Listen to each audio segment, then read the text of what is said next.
Dios les bendiga. Estamos en el devocional en Hechos capítulo 8. Dice la Biblia: y Saulo consentía en su muerte, hablando de Esteban.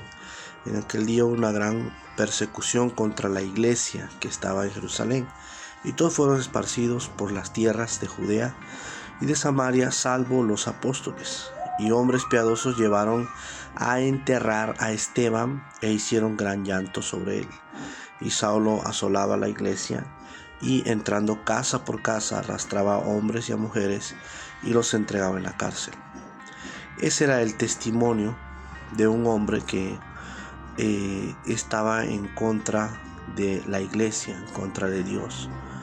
Pero también encontramos que no solamente esto sucedió, sino que mucha gente sufrió a causa de la persecución a raíz de Esteban.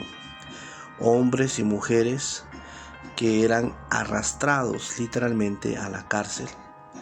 Ese era el precio que se tenía que pagar para por seguir al Señor.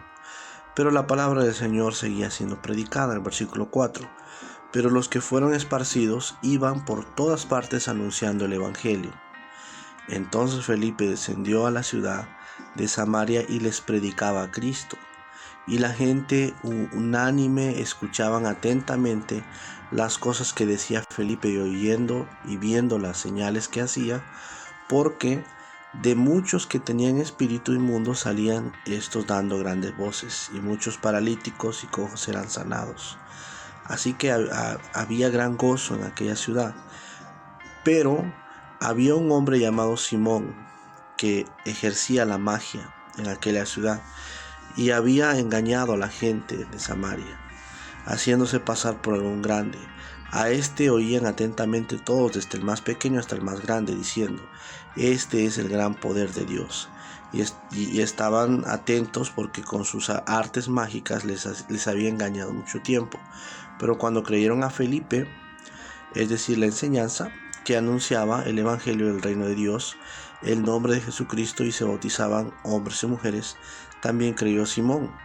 Y habiendo bautizado estaba siempre con Felipe, y viendo las señales y grandes milagros que se hacían, estaban atónitos. Cuando los apóstoles que estaban en Jerusalén oyeron que en Samaria había recibido la palabra de Dios, enviaron allá también a Pedro y a Juan, los cuales, habiendo venido, oraron por aquellos para que recibieran el Espíritu Santo, porque aún no había descendido sobre ninguno de ellos, sino que solamente había sido bautizado en el nombre de Jesús. Entonces les imponían las manos y recibían el Espíritu Santo. Cuando vio Simón que por la imposición de las manos de los apóstoles se daba el Espíritu Santo, les ofreció dinero, diciendo: dame también a mí este poder, para que cualquiera que yo impusiera en las manos reciba el Espíritu Santo. Entonces Pedro dijo: tu dinero perezca contigo, porque has pensado que el don de Dios se obtiene con dinero.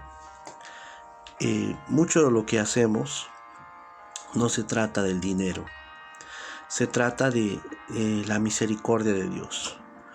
No se vende las cosas que son sagradas, lo que está en la Biblia, lo que creemos.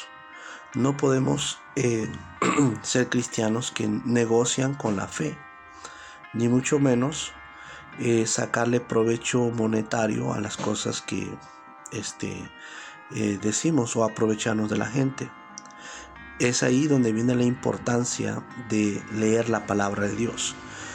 Y como hijos de Dios debemos de rechazar muchas veces algunas ofertas como esta: te doy dinero, pero a cambio quiero que me des esto. Te voy a dar esto, pero haz esto por mí. Y eso no es bíblico, no está en la palabra de Dios.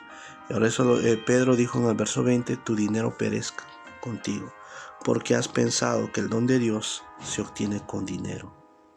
Es mucho más que dinero, es una bendición, es un don de Dios, es decir, es un regalo, Que Dios te bendiga.